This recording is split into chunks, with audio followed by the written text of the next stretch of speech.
these two? The band started in probably mid-2008 without a singer and a couple different people on bass and drums. We met Dorothea in 2009, early 2009, on a Craigslist ad of all things. She was in the band a month, and we played our first show with her. And then I harassed them about playing drums for them because they had another drummer, and then they accepted. Accepted your advances. Yeah. I was kind of shitty about it, about wanting to be in the band. I was real pushy about it. I think your words were... Don't say the words! Don't say the words! I was so mean about it.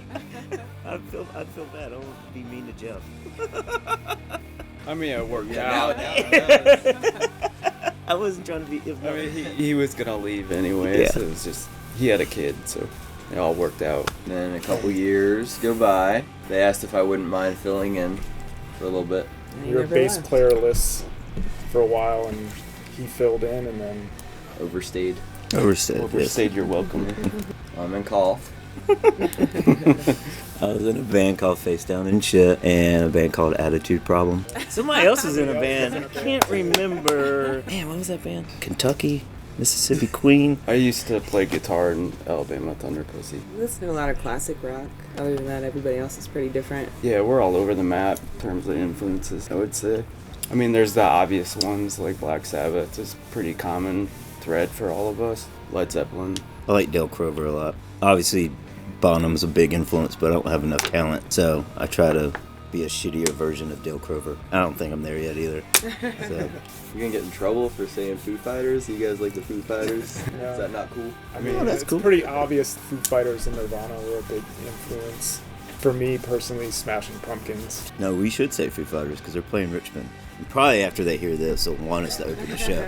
So All the records were self-recorded. Did everything ourselves. The first record was on Force Field, self-titled. Recorded in 2011, didn't come out until 2012. the boiler broke or something. Something happened. In the pressing plant. Yeah. Like after that, Parker, right around the time Parker started playing with us, Coffin introduced the idea of doing a split. Garrett also recorded that on Relapse, and then you guys asked us to come in and talk to you guys, and the rest is history. Here we are. Here we are. Last September 2013. Garrett also recorded that. And we have a split 10-inch with Salem's Pot coming out October 31st on Easy Rider Records. Riding Easy. We're riding easy. Which is, yeah. Daniel. Can you bleep out Easy Rider? The live record, which is pre-ordered today. And we are in the process of writing our next album currently. Probably September of 2015. Yeah. We've already set up dates with Jack and Dino to record in Seattle. Yeah, we're really excited about that. I'm really interested in Halloween. Halloween's a big, I don't know, it's like a big event for me when I was a kid. I still carry over a lot of that aesthetic with my artwork. And movies are really important too. There's little clues to movies I'm watching and whatnot in the artwork. Just wanted to carry that over with our shirts and stuff like that. I use pen and ink most of the time. Some of the stuff I paint, but majority of it is pen and ink. The majority, Parker and I work together. He's really added a new look and aesthetic as well. Once he joins, this stuff is more cohesive. Parker designed the logo before he was actually in the band. Yeah. We had that relationship before he joined and whatnot. So, I always envisioned a lot of bands always had a certain aesthetic to their, whether that's their merch or records, and wanted to carry that over when we started the band. Iron Maiden always has Eddie, and Is that called branding? I don't know, a lot of the Electric Wizard stuff, Just does all the artwork. They have a look to their stuff, and there's a million bands like that, but So it's recognizable as Yeah. that looks like those guys. That's definitely those guys. What's kind of funny about Soma is that it's it's totally complete different left field. Yeah. But it's a photo that we liked when we were looking through album covers for the split with Cough. We found a photographer liked her stuff. Christ Mort. She's from Austria. Austria. She also did the cover for The Split with Cough, too. And for some, yeah. Yeah. But the next one's going to be really colorful, hopefully, because we kind of, have that black and white thing down, I think. Right now, tentatively, we're talking to Eric Roper about doing the artwork for the next record. That's actually Bit of a mystery to us. Mystery too, to us I as think. well. Nobody really remembers. It's a combination of things, honestly. Like, it's about alchemy, but it's also, like, there were all these hands in alchemy that represent the elements. The photo of the hand with the elements on it. Yeah. It was actually before there was even a band in like 2006 or 7 when it was just him and I. A friend of ours, we had a song called Windhand. I think when we were trying to find other people to play with, we just decided we might need a band name so it looks like we actually have something going on and we're not, so someone will play with us. Some weekend warriors in the garage. Yeah, so we weren't weekend warrior people, so we were like, well, let's just call it Windhand and we'll change it later, and we never changed it. Because when she joined, we started playing shows, and it was like, well, we can't, now we got a name, so. My mom hates it. Really? Yeah, she doesn't like the name. It's kind of weird, right? Everyone knows. We get a lot of jokes. A lot of fart jokes. There's a lot of jokes. that. Yeah. Like, Windhand. It's kind of a mouthful sometimes for some people. And It's you have really to hard to hear. It's in a hard to crowd. hear. And sometimes people think it's Wyndham. Yeah, there's a hotel chain called Wyndham, and we actually got listed for a show as Windham. There was a Windham, Yeah, and then Windham. It's also a kung fu move that we found out later on. I didn't know that.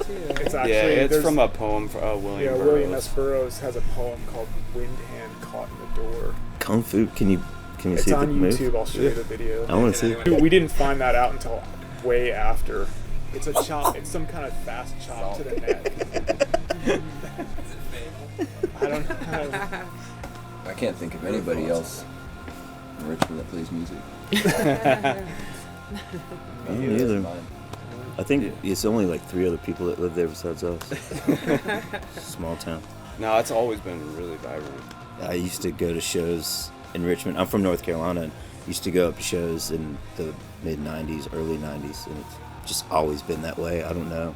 Everyone's really supportive of each other. We all go to each other's shows and, trade music, jam with each other. Yeah, a lot of the same bands practice in the same buildings. That's one thing about Richmond. It's really vibrant, but there's not a lot of places to practice or play. So everyone looks out for each other. You know what I mean? And are really supportive. Yeah, we practice in a huge warehouse with practice spaces, and it's filled with pretty much most of the bands that get out and do play in Richmond. Cough, Interarma, Bastard Sapling. Yeah. Yeah, Buzz Oven was there for a while. Who's Got Cable I always liked them a lot. Action Patrol. Action Patrol. Yeah. There was a band called Kilara. Kalara. Pretty influential on me. I like them a lot. What was Tony's first? JRS Stomp or JR? James River Scratch. Yeah, James River Scratch. JRS. I think that's what they call it. Yes, obviously you got Municipal Waste and Guar. I think the first time I heard about Richmond was on VH1, and Guar was walking around in Yeah, I their saw costumes. that. I remember that. They were walking up and down Grace Street. I think they got in trouble. Yeah, they walked in. That's when they weren't even allowed to play in Richmond. Yeah. They were banned from playing Richmond. Avail was. Yeah. I used to go see Avail. Avail when I was in high school. I went and saw Earth Crisis, and You went to the Super Bowl. I went to Super Bowl of Hardcore. I got in free, and I went. Who played that? Not Snapcase.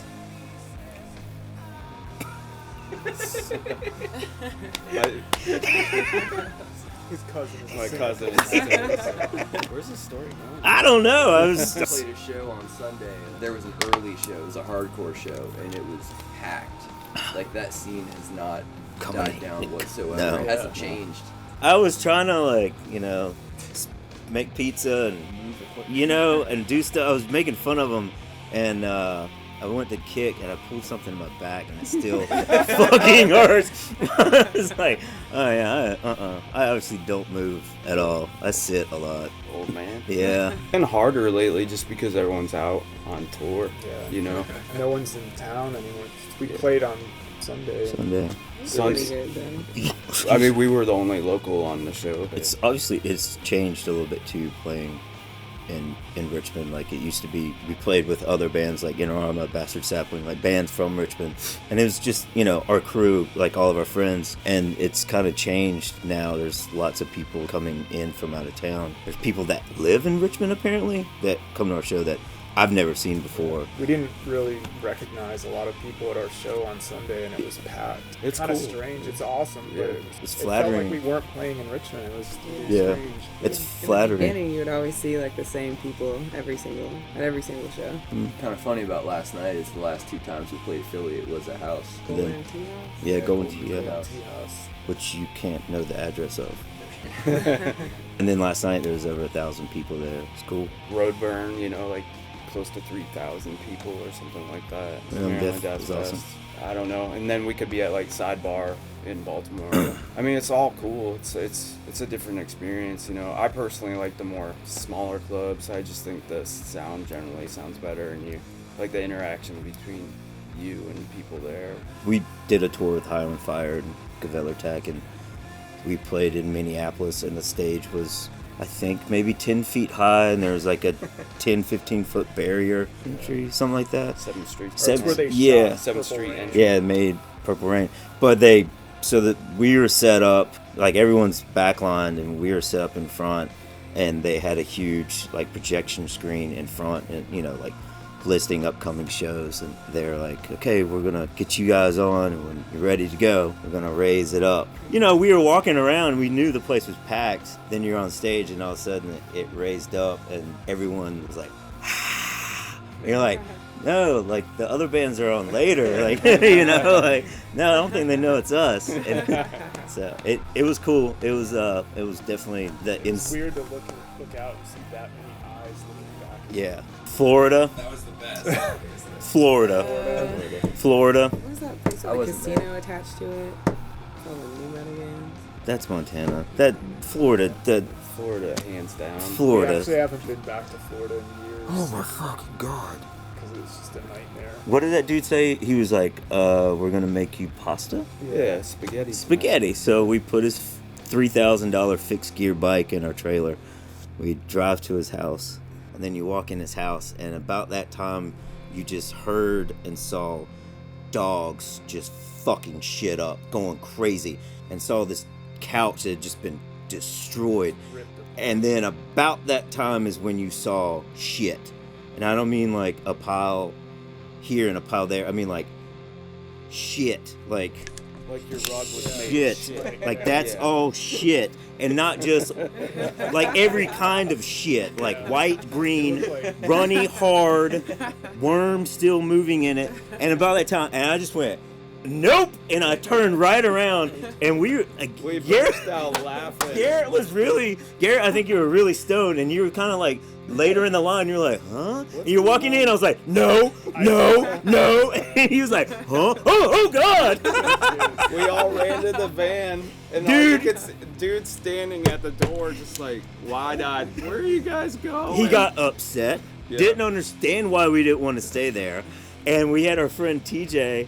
He was like, this dude's really upset. He wants to know why. Felt bad. Yeah, and I was like, dude, no, let's go. We gotta get out of here. And then we ended up going to another place, which really wasn't that much better either. There's pee but no poop. Yeah, fucking There's Florida. like literally a month's worth of dog shit on his living room floor. It was It is so disgusting. fucking disgusting. Good thing he's got a nice bike.